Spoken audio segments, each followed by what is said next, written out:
The first school for discussion today is Laboratory Charter School of Communications and Languages. This is a school that serves about 550 students across two sites, one in East Falls and one in North Philadelphia.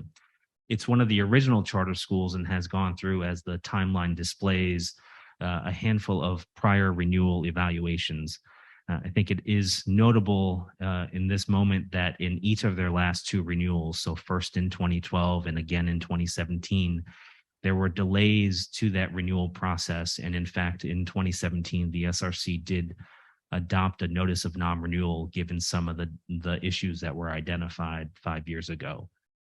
The charter school, however, was subsequently renewed in 2018, which brings us here today in the last year of their current term for this discussion. The school was found to be approaching the standard in academic success and financial health and viability, but you'll see in the middle of that table there that in red, they did not meet the standard in that second domain of organizational compliance and viability. What are the issues? What are the challenges in the organizational domain? So as a general rule, whenever you see a school not meeting the standard in a domain, it's indicative of a couple things. One, likely kind of chronic year-over-year deficiencies in the various standards that are assessed, or egregious areas of deficiency or underperformance that warrant the rating. In the case of laboratory, it is true in the organizational compliance domain that there were deficiencies across the 8 categories embedded within it. Notably, there were issues with regards to personnel and the availability or the existence of checks and clearances that are required for staff members. There are issues with regards to English learners and making sure that they are served timely and appropriately. There were also issues with regards to some special education issues that have also been on our radar for a number of years now. I know that this at one point was like one of the, the star charter schools. And when I look at the numbers, they have a dramatically declining population enrollment, and that's normally indicative of something. What's your sense of the challenges they're facing?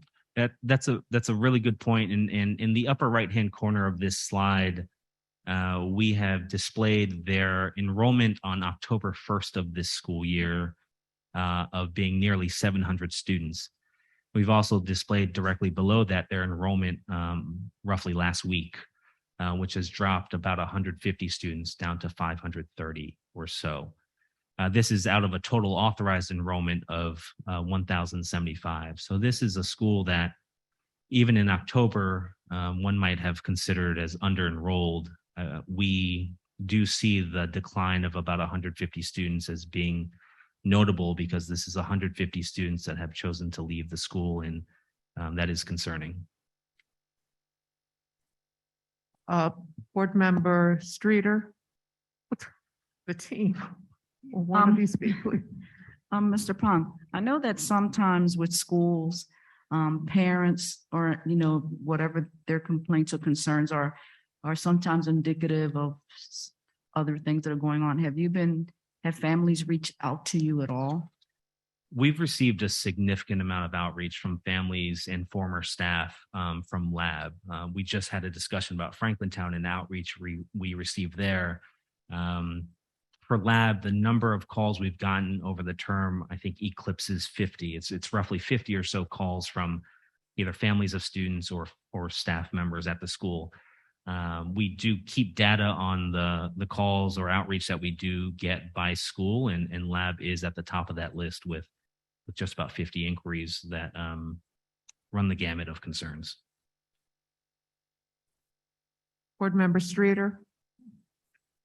Board Member Danzy. Yeah, I have a question. If there were an absence of any of the federal money that's been given, could they really financially viably survive? So what we saw with this charter school, because this is a 5-year look back at the school, what we saw, I'll just call it pre-COVID, 17, 18, 18, 19, is that this was a school that was struggling in the financial health category. There were moments in the term where the school was down to under 2 weeks of cash on hand. That is concerning because you need